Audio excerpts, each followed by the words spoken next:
Pernah nggak sih Anda ngeliatin tim sales Anda, tim yang Anda tahu banget potensinya, tapi kok ya targetnya nggak pernah kecapek?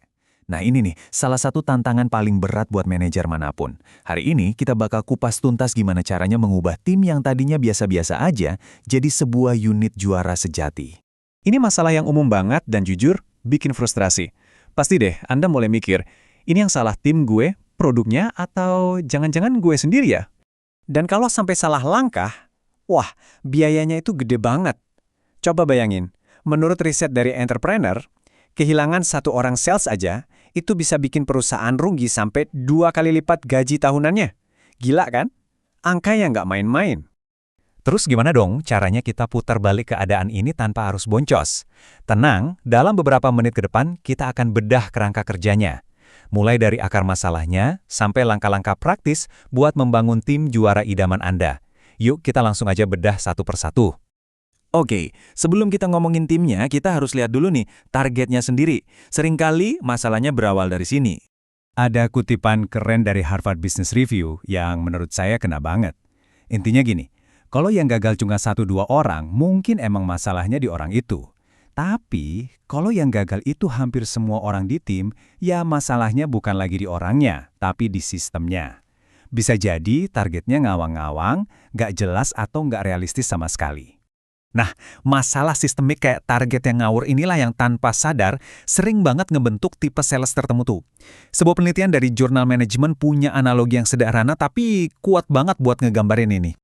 Kenalin, ini dia si nelayan, sales yang fokusnya cuma satu, dapat ikan alias dapat deal berikutnya. Udah, itu aja. Ya, dapat bisnis baru itu penting banget, nggak ada yang bilang nggak. Tapi kalau satu tim isinya nelayan semua, mereka itu cenderung jalan sendiri-sendiri. Mereka nggak mikirin tujuan besar perusahaan, nggak ada kerja sama tim. Intinya, mereka main di kolam masing-masing, bukan berlayar bareng sebagai satu armada.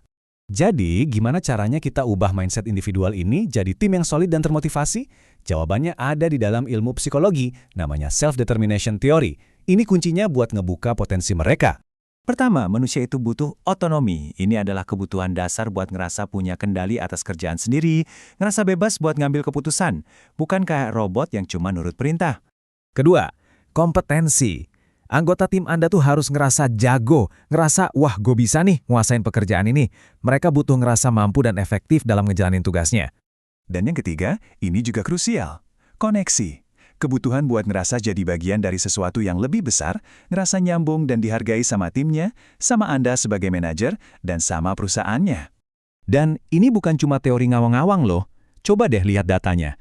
Sebuah meta-analisis raksasa terhadap lebih dari 77.000 sales nunjukin hasil yang luar biasa.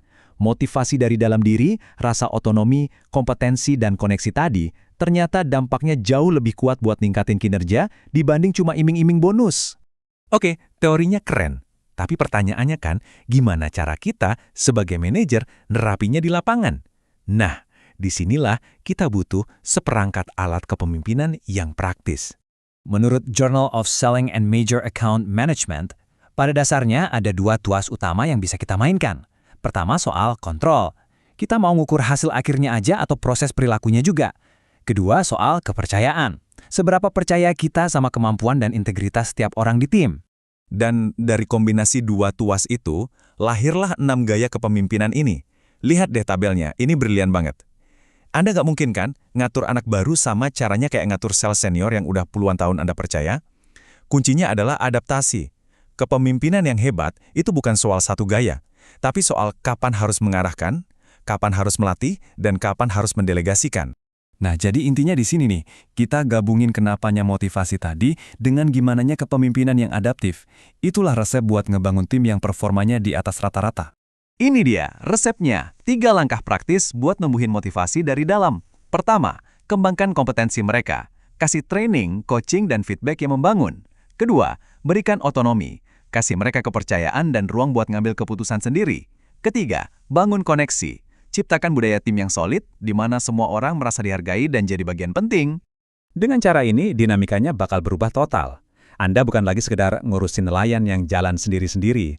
Anda jadi kapten dari sebuah armada yang terkoordinasi, di mana setiap orang termotivasi, punya skill, dan mendayung barang ke arah tujuan yang sama.